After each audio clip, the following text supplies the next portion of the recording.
les voy a contar un caso dramático. Tengo que llevar una mediación, no se los puedo dar con todo detalle, porque tiene que ver con los términos del contrato de uno. En Centroamérica me toca hacer una mediación entre dos comunidades. Esas dos comunidades se habían enfrentado, muertos y heridos. Cuando a uno le toca llevar este tipo de situaciones, la verdad le entra mucho miedo en el cuerpo. Yo tenía mucho miedo, porque tengo absolutamente claro de que uno no puede gestionar un conflicto. Tienes miedo de fracasar y de que esas comunidades se vuelvan. Porque si se dan esos muertos y heridos, esta vez tú tendrías que Había trabajado mucho en el diseño del proceso. Creía estar básicamente preparado para llevarlo adelante. 7 representantes de uno, 7 representantes de otro, en un espacio consensuado. Me toca entrar a ese recinto por la cocina. Y cuando entro por la cocina, estaba el cajón de los cubiertos abierto. Cuando miro esto, digo, ya sé cómo lo voy a hacer. Todo lo que había pensado con tanto detenimiento, lo había consultado también con algunos colegas, estaba relativamente seguro de que, más que relativamente seguro de cómo lo iba a hacer, digo, ya sé. En la terapia familiar hay un concepto que es la objetivación. Cuando un niño, por ejemplo, sufre un abuso, 3 años, ¿cómo haces para que te lo cuenten? El niño está todavía en un manejo inicial del lenguaje.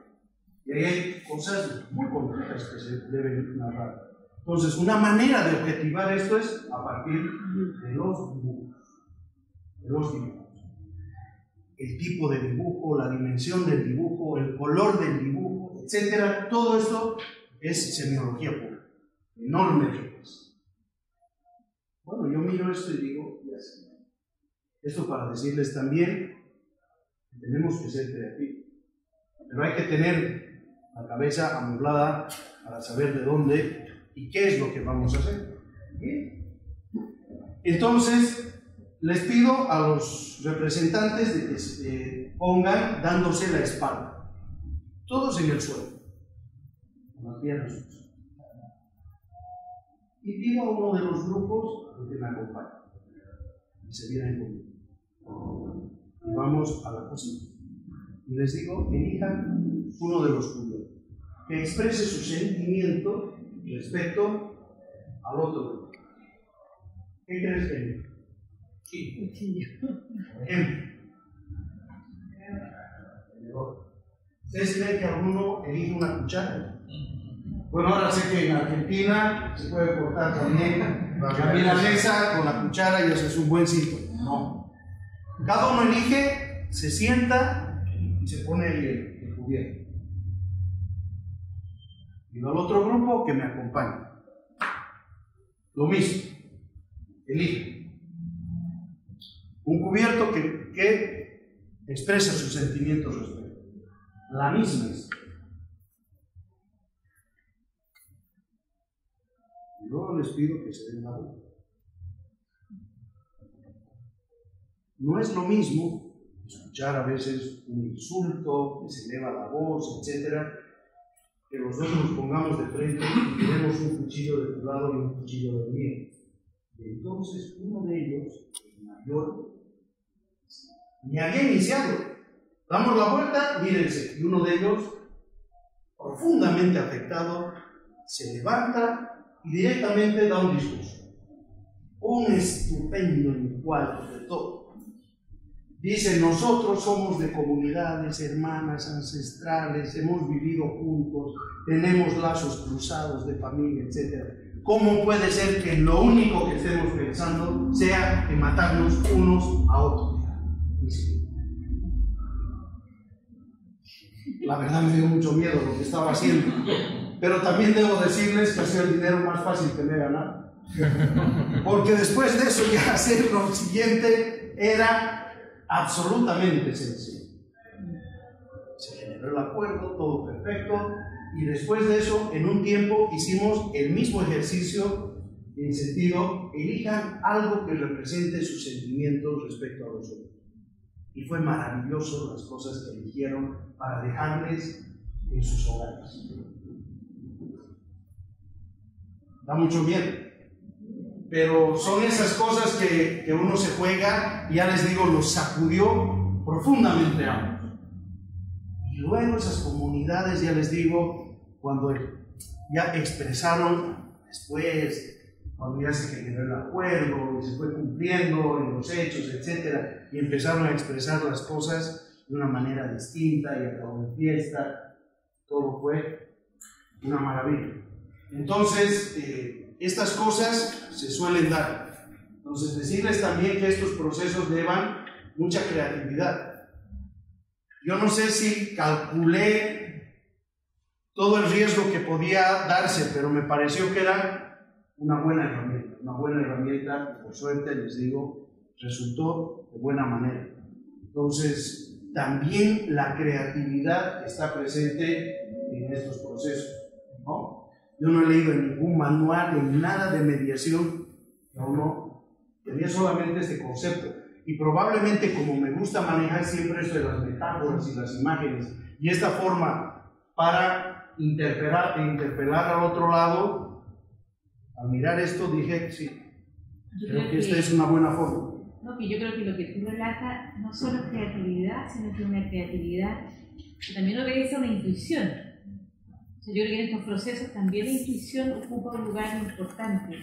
Intuición no como una cosa liviana, me refiero a esa intuición que te permite como tomar ciertas señales que te da la realidad y en algún momento hacer algo con eso, que te hace decidir hacer lo que hiciste. No sé cómo, pero me parece que la intuición es una herramienta bien utilizada. Bien, ahí lo comparto, ¿no? Pero uno no hace estas cosas. Yo, si no hubiera tenido el concepto de objetivar, si no lo hubiera tenido ahí, probablemente nunca lo hubiera hecho. Nunca lo hubiera hecho.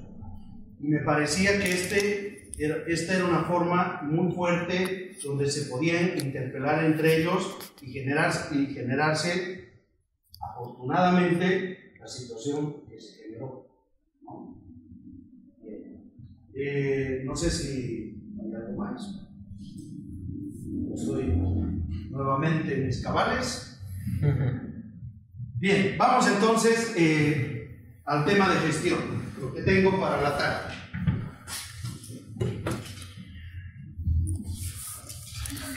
Vamos a ver dos metodologías, son sencillitas, no he querido traer cosas muy complicadas, que luego vamos a ver cómo se cruzan entre sí. En principio, yo les diría, una metodología tiene que ver con la vertical. Tiene un cierto sentido de progresividad, mientras que la otra tiene que ver con una horizontal.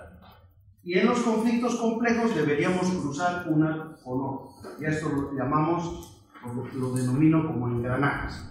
Primero vamos a ver esta progresividad. Cuando tenemos un conflicto, ¿qué deberíamos hacer? Airear el conflicto. No sé si ustedes notan algo particular en la foto. Es un iceberg. ¿Qué ha sucedido con el iceberg?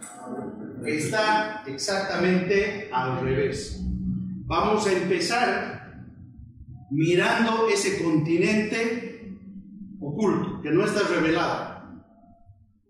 Vamos a bajar a las profundidades. Esto es clave.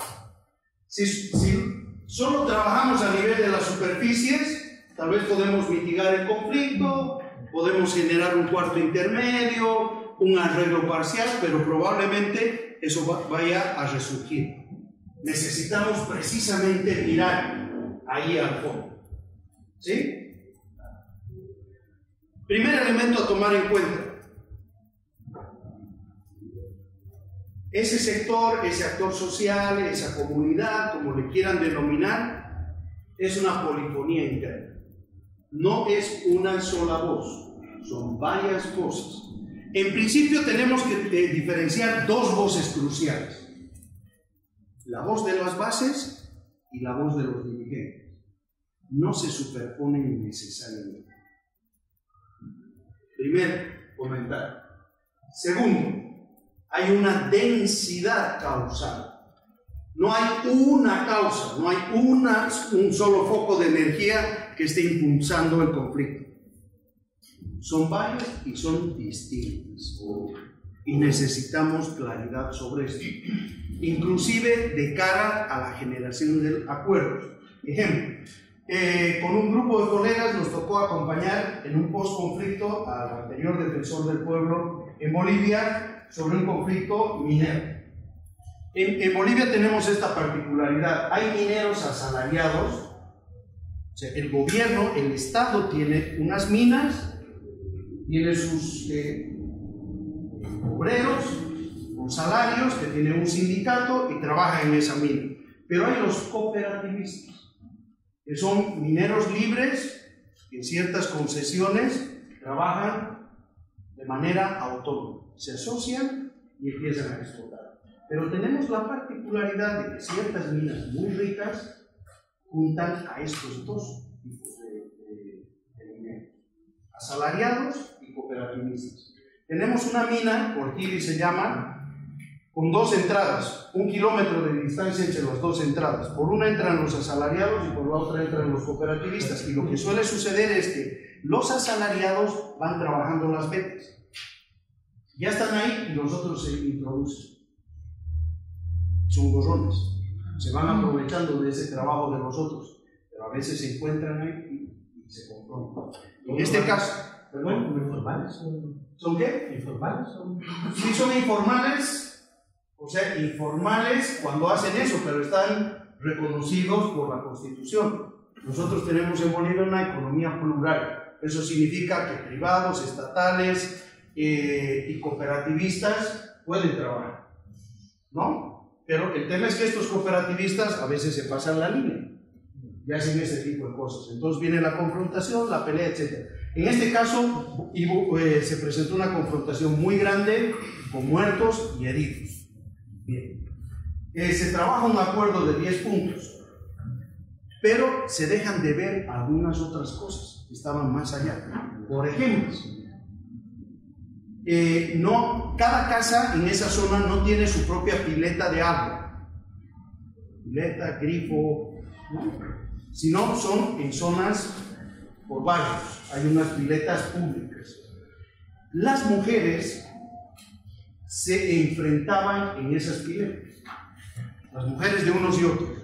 Las mujeres de los asalariados les decían a las otras: ustedes no tienen derecho sobre el agua, porque ustedes solo sus maridos vienen, se aprovechan del mineral y mientras pueden y luego se largan. No pagan impuestos, no pagan nada. En cambio, los nuestros sí pagan todo. Y esta pileta está por ellos.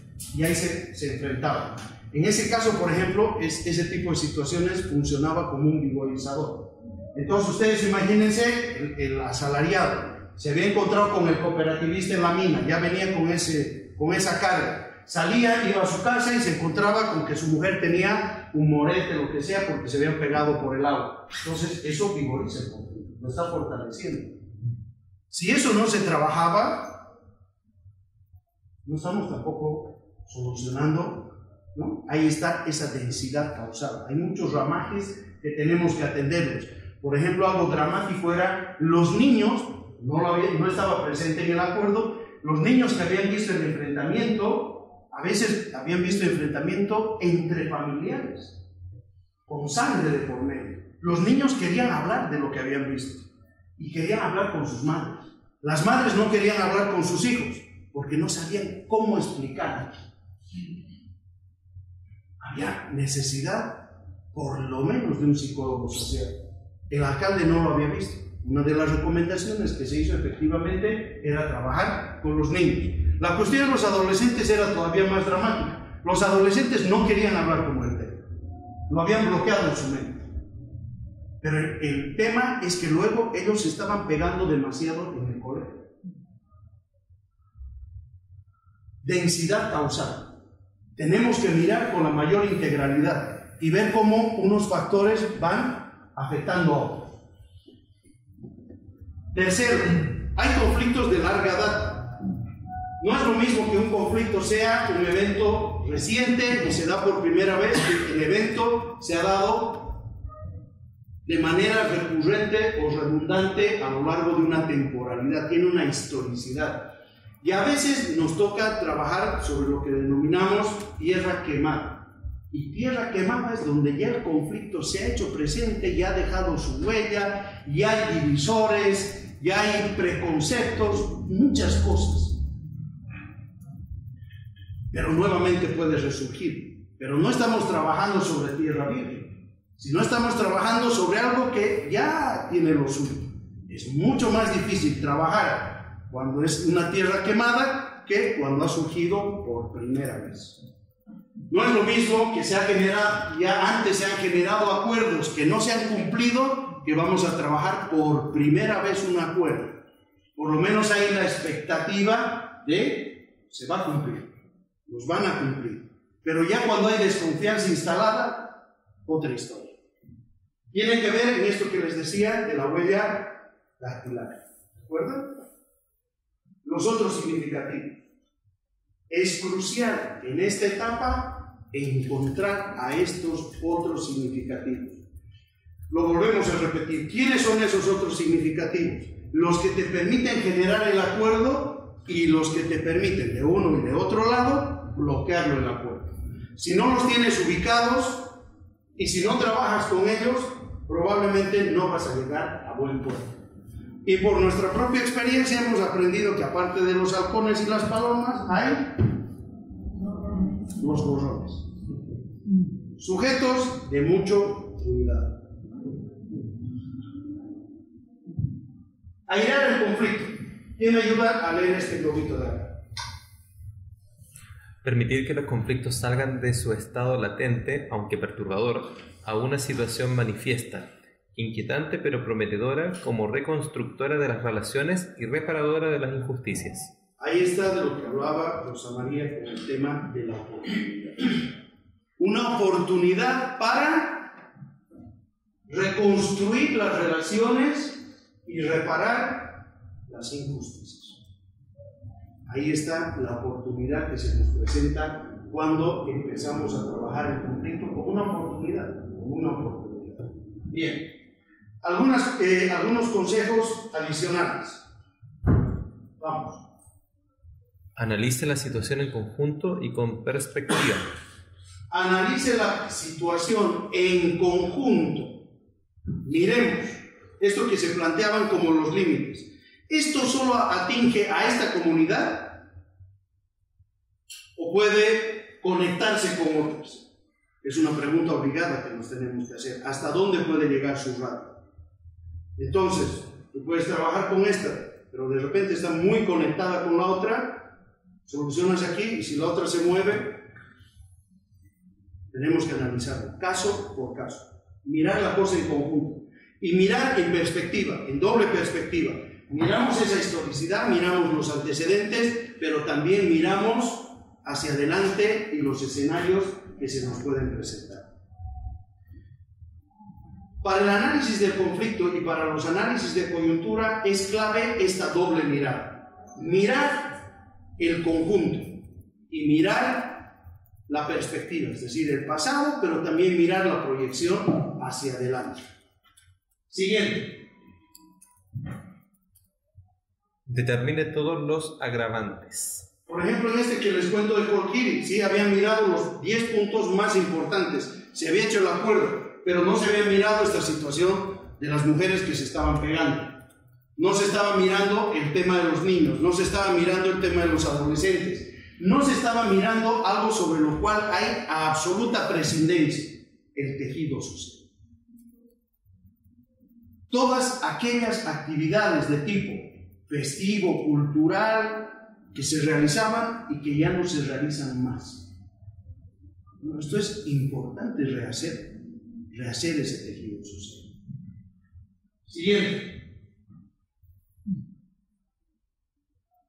Conozca las emociones incendiarias. Como por ejemplo, ¿cuáles?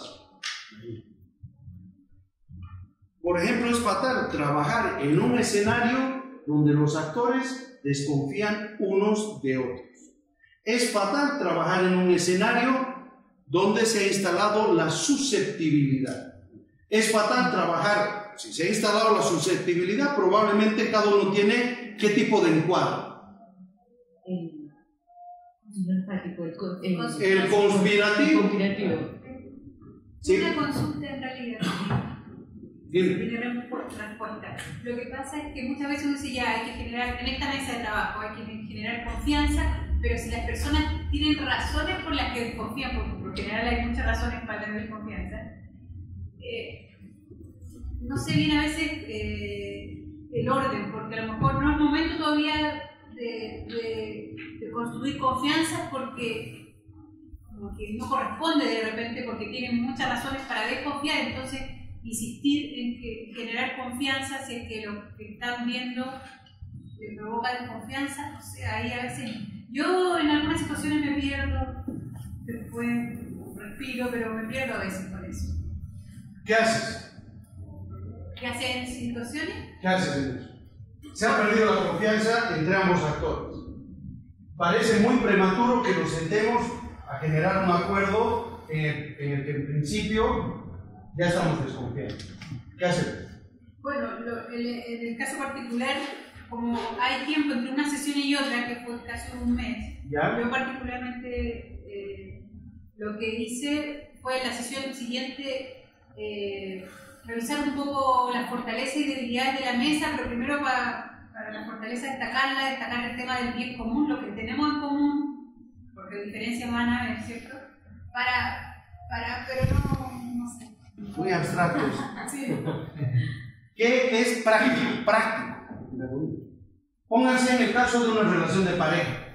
Ayuda mucho, a veces también, ¿no?, para encarar todo el conflicto, hacer un paralelo, por lo menos a mí me ayuda, con algo interpersonal o grupal, más pequeño. Sí, pero es que lo que pasa es que hay una delgada línea en forzar algo de fondo, porque una cosa es que se conozcan, pero otra cosa es que se tengan confianza. Una cosa no es compartir por compartir, o sea, la idea es que si uno va a valorar al otro o ser empático con el otro, es un proceso. Yo creo que de repente meter dinámicas por meter dinámicas tampoco es bueno, pienso yo. Práctico. ¿Quién me da un caso práctico? ¿Tienen ustedes el viernes de soltero? En Bolivia tenemos el viernes de soltero. Se está perdiendo. ¿Qué es el viernes de soltero? Yo en España lo explicaba de esta manera. Todo lo que ustedes se beben cada día, nosotros lo bebemos en un solo día. Con todos los efectos que eso. Y en principio, sí, es una práctica muy machista. Significa que quienes son casados ese día tienen piedra libre. Pueden salir, tomarse unos tragos y bailar quién sabe con quién. Se está perdiendo. Pero en eso consiste el viernes de soltero. ¿Qué sucede con las mujeres? Con las mujeres que ya van en otra dinámica. Nada de viernes de soltero. ¿Qué es esto? Y, digamos, ya en clase media, etcétera, esto se ha perdido, pero en los sectores populares se sigue manteniendo. Entonces las mujeres reaccionan, no porque su marido tal vez está ese día con otra mujer, pero no solo eso, sino que acaba de cobrar su salario y se lo está gastando íntegramente y luego vuelve a su hogar y no hay para ella, para los hijos, para todo el hogar. Entonces genera motivos de roce. Y ahí, claro, hay mujeres que se ponen muy bravas, muy duras y con toda razón. Entonces, y sucede también que un buen día esa persona llega, quiere entrar y abrir su casa y no puede. ¿Qué pasa? Y luego ya le viene la maleta, etcétera, y lo sacan tostando, ¿no es cierto? ¿Qué hacemos, por ejemplo, en ese tipo de situaciones? Hay hablarle del bien común, no sé qué. Si la mujer quiere volver a creer en ese marido, ¿qué tiene que suceder? ¿Qué hacemos? Y eso también hacemos en otros casos. ¿Qué hacemos, Isabel? Sí, al principio me fue partir por conocerlas, cómo se conocieron ustedes, empiezan una etapa distinta. Otra idea. Salir con su mujer el viernes. Pues el siguiente viernes, mi amigo, genera una señal de confianza. Genera una señal de confianza y llegó el siguiente viernes, no sales. Y mejor lo que tú dices. Ahora sales con tu esposa, con tu familia, etc. Estás dando una señal. ¿Qué estamos diciendo? Yo ya no creo en tu palabra. Tienes que mandar un hecho al otro lado. Manda un hecho concreto. Este es un fantástico hecho. Una cosa es que yo te prometo, y otra cosa es, efectivamente, ahora salimos juntos, en familia, no sé qué, y ya está. Eso es. Por supuesto que después de eso, si tú vuelves a entablar el diálogo, esa palabra ya va a tener más valor. Entonces, en muchos casos, antecediendo a tierra quemada, ya no hay desconfianza, ya no se cree en el valor de la palabra. Bueno, ¿qué tenemos que hacer? Empecemos a generar algunas señales. Sí, nosotros tenemos una experiencia que es muy clara de lo que tú... Un conflicto X en una comunidad, o sea, una población estaba en conflicto por la construcción de una carretera. Y entonces había múltiples partes involucradas. Y bueno, hicimos ahí un círculo de diálogo. Pero previo a eso hubo que identificar, convocar, quién convoca, quién tiene más legitimidad, etcétera, etcétera.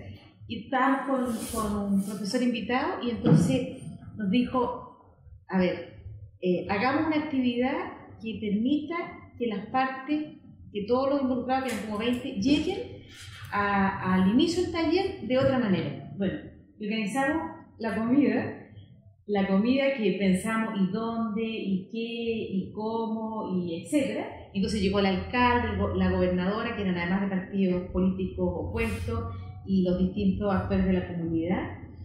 Y la comida era la comida, eso es lo que reunía el grupo. Y claramente muy distinto habría sido llegar a la actividad al otro día sin la comida a con la comida. O sea, puso en una condición y en una situación a cada uno de los participantes súper distintos. Y era la comida, eso era lo que nada de discurso y que no, era la comida, punto. Bueno, tiene que ver con la generación de la confianza inicial, ¿no? En torno a un hecho compartido, muy simple. Sí, yo ahí les diría mucho cuidado con lo que les ha dicho Rosa María. Cuidado en el sentido positivo. El tema de la comida es una gran clave. Hay que prestarle bastante atención al tema de la comida. Caso, autoridad, comunidad. Se va a hacer la mediación en tal lugar. 9 de la mañana. ¿Están citados? Está acordado. ¿Hay desayuno? ¿No hay desayuno? ¿Hay refrigerio o no hay refrigerio de entrada? No estamos hablando de las 11 de la mañana, de entrada. ¿Quién convoca? La autoridad, pero la autoridad no ha pensado. La autoridad está en el lugar. Entonces ha levantado, ha desayunado y en 15 minutos está en el lugar. Pero ¿cómo va la cosa con la comunidad? Los dirigentes están a 3 horas, en este caso, a 3 horas. Se han tenido que levantar, por tanto, ¿a qué hora? 6 de la mañana, no, pues ahora ya han partido, se han levantado 5:30. ¿Han tenido tiempo de desayunar? No. Se han levantado, se han montado en el bus y se han ido. ¿Cómo han llegado al lugar? Con hambre, con hambre. Resulta, los convocan, los sientan, tal, y hay que hay algo. No hay más nada. Es un pequeño, gran detalle. Y a esto también nos referimos con el tema de la empatía. ¿A qué hora se han levantado? ¿Cómo va la cosa? Tal. Entonces tú, ahí mínimamente espera con un buen desayuno. En el caso de mi país, un desayuno es un desayuno. Nada de estas cosas francesas, ¿no es cierto? Un gran plato decorado y no sé qué, y 3 cuestioncitas ahí. No. Algo sustantivo. Mejor si es una buena comida de inicio. Y esto tenemos el parentesco con los mexicanos, maravilloso. Entonces, tú comes bien, y como solemos decir nosotros, estómago lleno, corazón contento. Entonces, eso empieza bien. ¿Eso nos soluciona el conflicto? No, pero nos ayuda, nos facilita. Entonces, el tema de la comida es crucial. Por ejemplo, la cosa se nos está poniendo brava, llamamos a un cuarto intermedio, pero tenemos que prever que para ese cuarto intermedio haya algo sustancioso. No es lo mismo hacer este trabajo en zona alta, fría, que en zona baja. En un caso será fría la comida, y en el otro tiene que ser caliente, etc. La temperatura del lugar son pequeños detalles.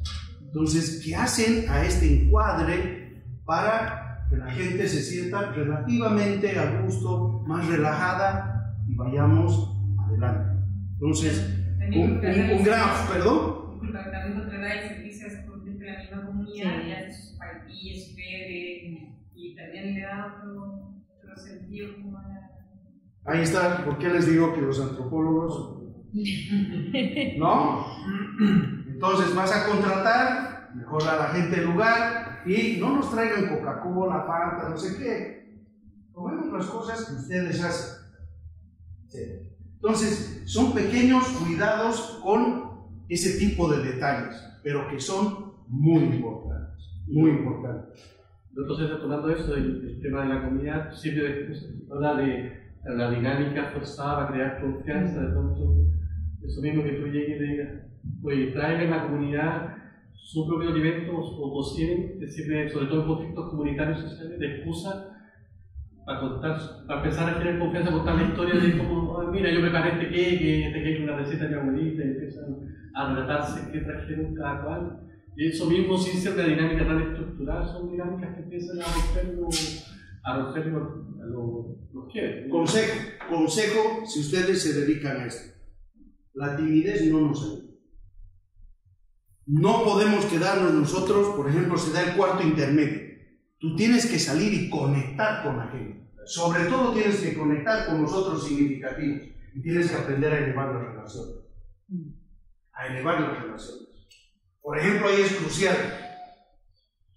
Sí, tú ves que es una persona de cierta edad, probablemente ya tiene familia, talará. Entonces, las preguntas son maravillosas. Y en la mediación una herramienta muy poderosa, bien manejada, son saber preguntar. Entonces tú puedes preguntar lo que solemos preguntar usualmente cuando queremos empezar a entablar un diálogo con una persona, y es el tema del clima. Pero es una estupidez. Pero a nada es mejor, no sé si hace frío porque hace frío, si hace calor porque hace calor, y si hace intermedio porque es intermedio. Pero una gran pregunta que te puede jalar y te puede conectar con la profundidad de una persona es, por ejemplo, hablarle sobre su familia. Tal vez no pregunten sobre su pareja, menos sobre la suegra. Pero sobre los hijos a todos nos encanta hablar y todos pensamos que son maravillosos, no sé qué, y a partir de ahí podemos entrar a profundidades. Sé más de un caso donde los colegas han logrado salir de grandes entuertos porque con ese otro significativo han sabido elevar la relación. Y cuando llegaba una cosa muy brava, gracias a eso han dicho, ok, retiramos ese punto y seguimos ya en la puerta. Porque se ha generado ese buen feeling con la persona. ¿Y eso a partir de qué? De una buena pregunta. De una buena pregunta que luego conecta el diálogo. El diálogo tiene como una línea horizontal. Generalmente nosotros flotamos por aquí en el diálogo, en lo superficial. ¿Cómo bajamos a la profundidad? Yo digo, en la profundidad están las palabras sagradas que cada uno tiene. Sus palabras sagradas. Y esto es conectar con la gente. Llegar a esas palabras sagradas. Y sobre todo, cuáles son las palabras sagradas positivas y cuáles son esas otras también negativas.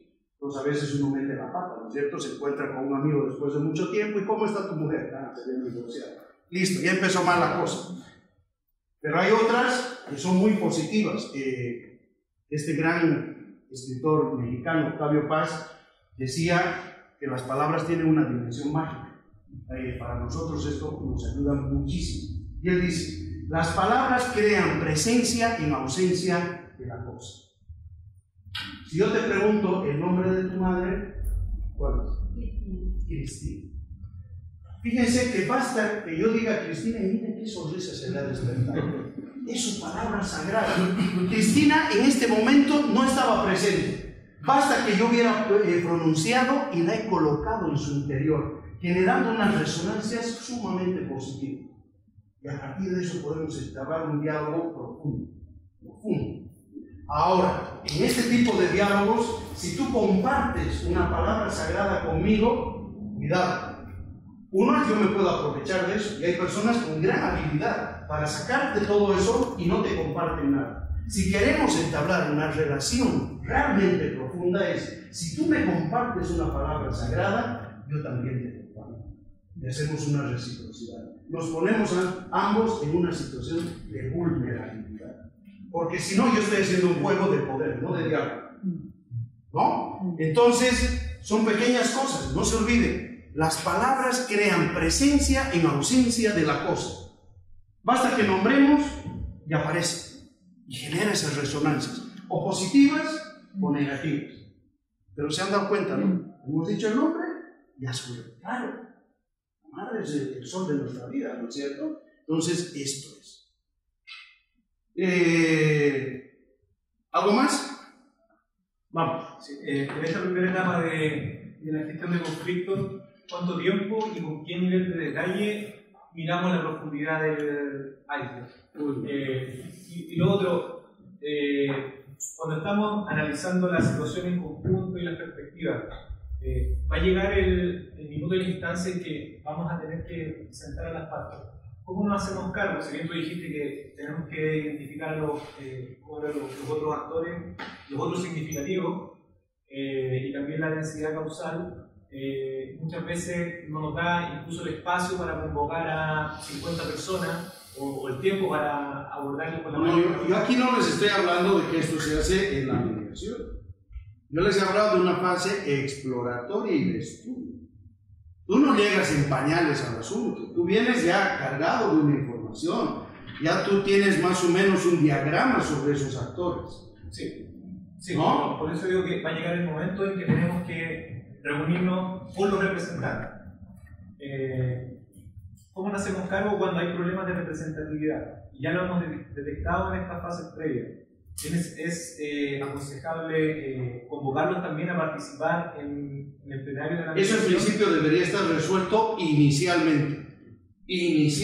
Por si no, ¿para qué te estás metiendo a la mediación si alguien la puede impugnar por algo que no está bien definido? Deberíamos ir con esas cosas básicas bien definidas de tal manera que la mediación pueda fluir. Ya vamos a tener problemas con eso, pero estos pequeños detalles tienen que estar resueltos con antelación.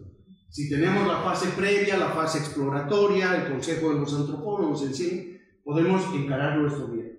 ¿Sí? ¿Cuánto tiempo es este aire del iceberg?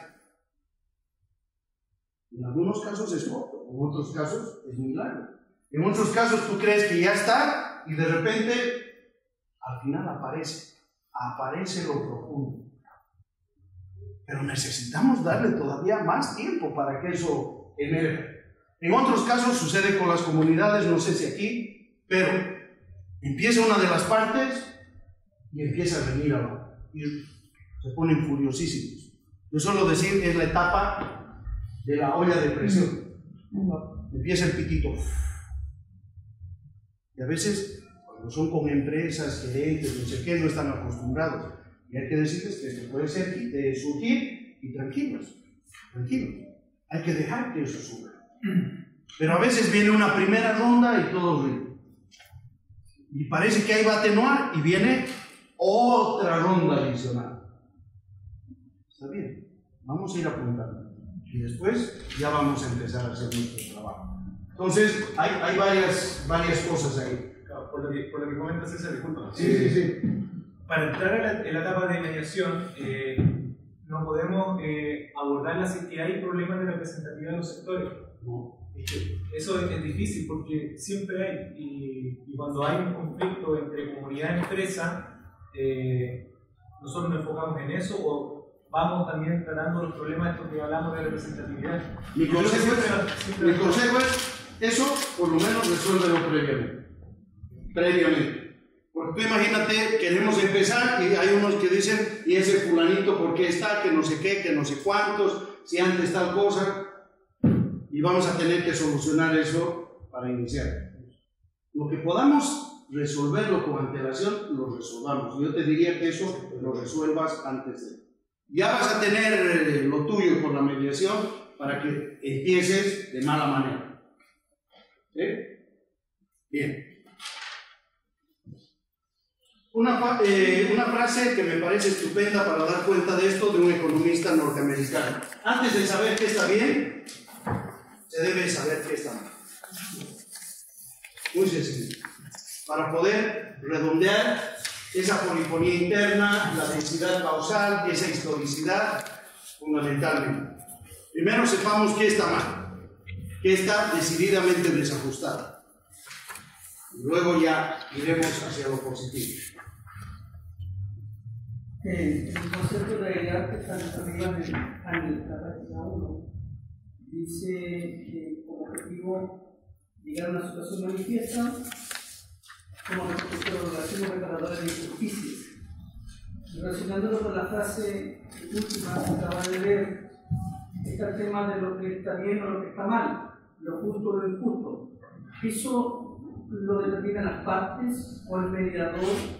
De alguna forma está vigilante, es decir, la neutralidad del mediador está cede en las mediaciones comunitarias. El mediador puede entrar a la determinación o por lo menos opinar sobre lo justo, lo injusto, lo malo. ¿Está bien? Nos vamos a hacer, por lo menos, nos vamos a hacer un cuadro de situación. Primero vamos a entender. Y luego vamos a hacer, algo que lo he aprendido de otro colega, una parrilla moral. Una parrilla moral son varias dimensiones, un actor y otro actor. Y el mayor error que podemos cometer es hacer un maniqueísmo. De aquí un bueno y de aquí un malo. Cada actor tiene distintos perfiles. Y es mejor que tratemos de mirar en esa integralidad. Y vamos a descubrir distintas dimensiones. Porque si de este lado está el malo y del otro lado está el bueno, ¿cómo es que trabajamos con el malo? No, resulta que hay cosas con las que se pueden trabajar. Lo estamos viendo como más negativo. Hay elementos. Entonces, lo primero es, sí, vas a hacer esa evaluación. Y ahí hay un control y una vigilancia interna. Y ahí hay un prurito. Y es, no entremos al maniqueísmo y miremos en la integralidad a cada uno de sus actores. Entonces, como estas parrillas donde se hace el asado o el churrasco, que tienen varias canaletas, cada persona tiene igual varias. En algunas estamos mejor situadas que en otras. Y tratemos de mirar eso en su integridad. Discúlpeme si en algunos casos resulto apresurado y tal vez algo malcriado, pero mi idea es que quiero concluir con esto, compartir de la manera más amplia y no quedarme con algunas cosas en el tintero. Entonces, primer elemento, tenemos que airear el problema, es decir, mirar, darle la vuelta a esto. Eso es lo que vamos a ver. Si no tenemos ese continente con sus contenidos, ¿cómo vamos a avanzar? ¿Cómo vamos a flotar hacia adelante? ¿Sí? Segundo, hay una negatividad de ambos lados. Bien. No es dándole curso libre a esa negatividad como vamos a avanzar. Vamos a gestionar esa negatividad, vamos a bloquear. Hay que dejar de hacer en principio algunas cosas. ¿Qué cosas vamos a dejar de hacer? Inflación retórica. ¿A qué se refiere esto? Al uso de adjetivos cada vez de mayor calibre. Y de hecho, en la mediación, cuando trabajamos las reglas de inicio, lo primero es, no usemos adjetivos descalificativos, no insultemos a la otra parte, tal. No sé tú, Rosa María, cómo arrancas con esto, pero para mí el tema de las reglas es importantísimo. Vamos a escuchar plenamente al otro. En las mediaciones familiares, bueno, tienen dos, pero en las mediaciones más amplias tenemos varios de varios lados. Y la clave ahí es, como todos ellos van a hablar, cuando trabajamos las reglas, es, trabajamos la primera, nos vamos a respetar. ¿Estás de acuerdo? A todos. Uno por uno. Yo solo preguntar. Porque la compañera de repente empieza a insultar. Entonces yo le recuerdo, porque ella lo ha dicho, y se lo he preguntado personalmente, que estaba de acuerdo con respetar. Como ella ha dicho que sí, no va a cobrar. Entonces, puede resultar un poquito moroso, pero vale la pena porque luego ayuda mucho en el proceso. Uno por uno. Esta regla, sí, sí, sí, sí. Esta otra regla, y es, escuchamos a la otra parte, que diga todo lo que tiene que decir, no sé qué, hasta que finalice. ¿Están de acuerdo? Y hacemos la regla. Inflación retórica. Esa es una negatividad contra la que tenemos que trabajar. El efecto Lucifer. Esto es bonito. ¿Cuál es el efecto Lucifer? A Lucifer, ¿qué le encantaría? Yo suelo decir que los conflictólogos somos los subversivos de Lucifer. Es decir, cuando él quiere atizar los fuegos, nosotros hacemos el trabajo exactamente contrario. ¿Qué quiere hacer Lucifer para atizar los fuegos?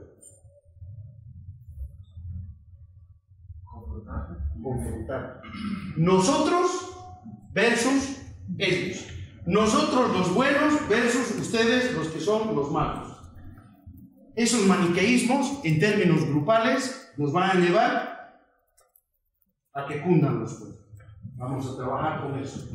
Tiranía de la sospecha permanente. Estos encuadres conspirativos. No, el otro sí me está diciendo algo bueno, estamos avanzando, pero ¿qué estará buscando en el fondo de su alma? Siempre estamos sacando lo negativo. También vamos a trabajar. La visión de túnel. Entro en este proceso para intentarlo, pero yo creo que la única salida de este túnel es la violencia. Es realmente el enfrentamiento el que va a dirimir el conflicto. Y ganará el que vaya a ganar. Si ustedes quieren ahondar más sobre esto, lean el texto Las bases sociales de la ira. Aaron Beck. Prisioneros del odio, perdón. Prisioneros del odio. Paidós. Aaron Beck. Fantástico. Fantástico ese libro. Lo que nos dice Aaron Beck es: nadie genera una conducta sobre la conducta del otro. No. Todos nosotros generamos una conducta frente a la interpretación que hacemos de la otra. A veces es la interpretación correcta, pero a veces es la interpretación incorrecta, pero genera una conducta. Si yo pienso que tú estás obrando de mala fe, voy a obrar de una manera. Si es esa interpretación que es la que doy. Pero si yo pienso que estás obrando de buena fe, voy a desplegar otra conducta. Esa es la hipótesis central sobre la que trabaja Beck. Y ahí ella señala una serie de distorsiones cognitivas, una serie de trampas cognitivas en las que nosotros podemos caer. Fantástico, para saber el entramado en el que podemos estar. ¿Sí? Pero ya les digo, es una idea fantástica. Nadie genera su conducta sobre la conducta ajena, en limpio. La genera sobre la interpretación. Bien. Algunas cosas que propenden a esta negatividad. Vamos a hablar. Rapidito. Personalización. Hacer hincapié en las personas como adversarios, en el problema como vía de solución. La escuela de Harvard sobre negociación nos aconseja precisamente lo contrario. Y también nos da un consejo fantástico. Esto cuando acompañamos procesos de negociación. Y es, sé suave con la persona. Suave con la persona, pero contundente en tus argumentos. ¿No? Es un gran consejo. El otro gran consejo de la escuela de Harvard es, trabaja sobre juicios de hecho, no sobre juicios de valor. Vamos con la segunda. Emotivización. No permitir que las emociones y las pasiones ahoguen una reflexión productiva. Bien, a veces esto se da que lo llaman en la psicología social como el asalto. A veces esas nuestras emociones, pasiones, asaltan, toman el protagonismo y van llevando las riendas de nuestra conducta. ¿Bien? Eso es también como algo que tenemos que trabajar. Tercero, centrifugación. Radicalizar las posiciones en vez de centrarte en las soluciones. Les comento una anécdota. Hace un par de meses me subo en un avión, tenía que dar un taller tal, y me toca sentarme con una señora. La señora estaba hablando efusivamente con su amiga. Parece que había tenido un serio problema con el esposo y la amiga le estaba metiendo caña. A esto que decimos, se estaban reforzando. Que no sé qué. Yo entré en un dilema. Decía, le digo algo, mi rol de conflictólogo ahí me estaba en ese asalto emocional. Y la escuchaba y decía, sí, ya sabía, porque esto es algo que nos da la experiencia, que con pocas cosas ya nos damos cuenta, como los médicos viendo algunos síntomas, de dónde va la cosa. Y lo que yo estaba viendo es que la amiga la estaba centrifugando, la estaba radicalizando. Y a mí me daba ganas de decirle una cosa sencilla. Y es, ¿qué sería? ¿Qué sería? ¿Qué le dirías?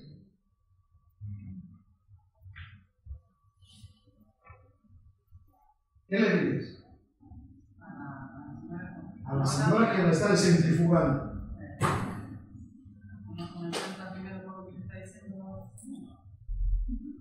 Yo la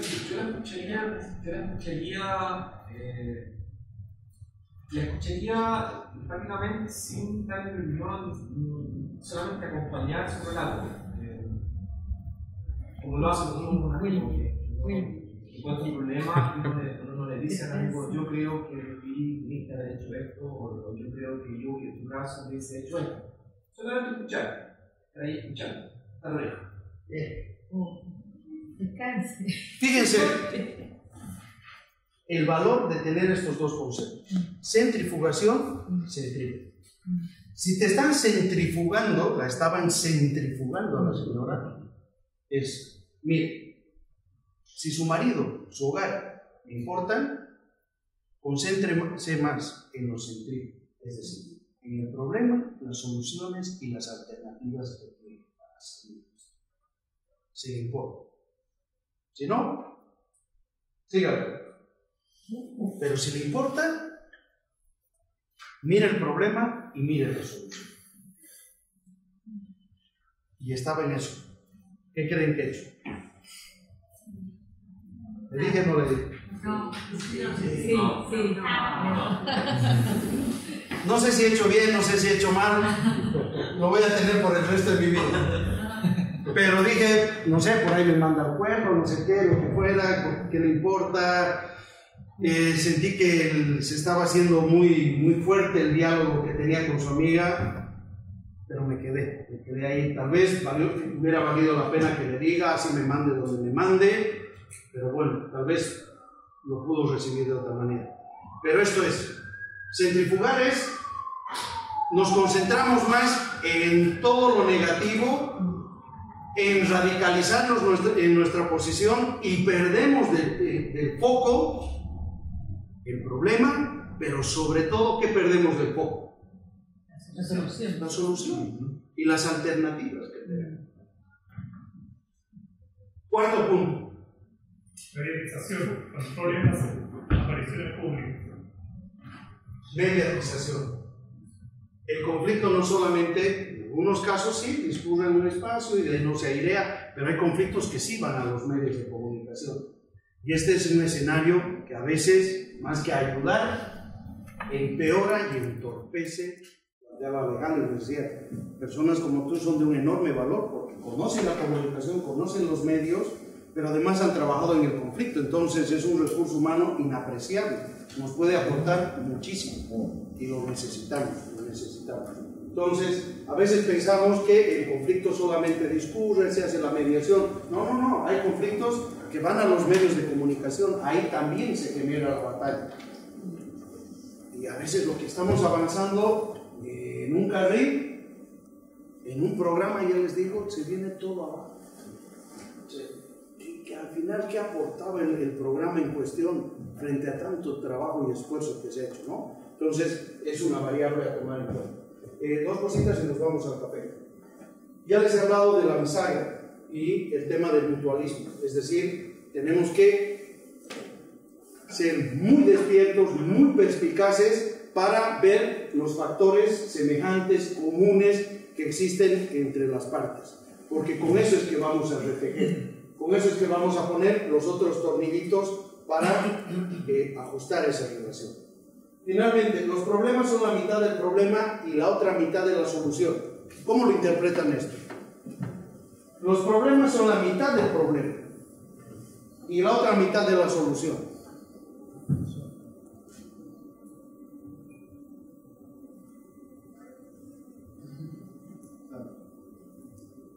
Lo que he aprendido es, donde hay problemas, hay gente que los está atizando, pero hay mucha gente que está pensando en la solución. Por tanto, cuando hay los desescalamientos y hacemos los estudios exploratorios, tengamos las antenas paradas y van a ver que van a recoger muchas propuestas. Hay mucha gente que tiene muchas propuestas. Entonces, el problema activa, no en todos, pero en buena cantidad de gente, la solución. A veces no se atreven a decirla, etc. Entonces nosotros en el estudio exploratorio tal, ahí tenemos que prestar mucha atención. Hay batería de soluciones y a veces sobre alguna de esas soluciones podemos trabajar seriamente, no sobre todas, pero sobre algunas podemos trabajar. Ustedes cuando hagan el estudio, busquen. A veces solo preguntamos ¿y cómo fue el conflicto? ¿Y quiénes? Y pero no preguntamos ¿y qué alternativas había? ¿Y tú qué estabas pensando? ¿Y los otros qué estaban pensando? Y ahí te van a comentar. Sí, pensábamos esto, pensábamos aquello, tal. Eso es riquísimo. Entonces, ahí quisiera un pequeño consejo. En muchos estudios, en muchas investigaciones, ponemos el énfasis en el escalamiento. Pero nosotros que vamos a trabajar la resolución hay que poner el foco en el desescalamiento. Y se hacen muchas cosas.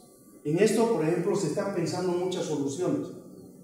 Pero si no lo tenemos en la cabeza, no lo vamos a preguntar y vamos a perder mucha información. Entonces, prestemos atención a esto. Y en ese momento, ¿tú qué pensabas? Yo pensaba que podíamos hacer tal. Y de repente te da todo un circuito social en el que se puede uno mover, que puede activar. Dime. Es que un comentario a esa frase. Hay una contribución, yo creo, de Roberto Maturana, que es un biólogo epistemólogo que ha hecho un gran aporte al tema de los grupos sociales, es que él dice que lo importante de un cambio no es necesariamente lo que cambia, sino lo que persiste al cambio, porque aquello que persiste define aquello que puede cambiar. Entonces, se parece un poco a tu frase en el sentido de que pongamos atención en aquel elemento común que queremos mantener cuando estamos generando un cambio.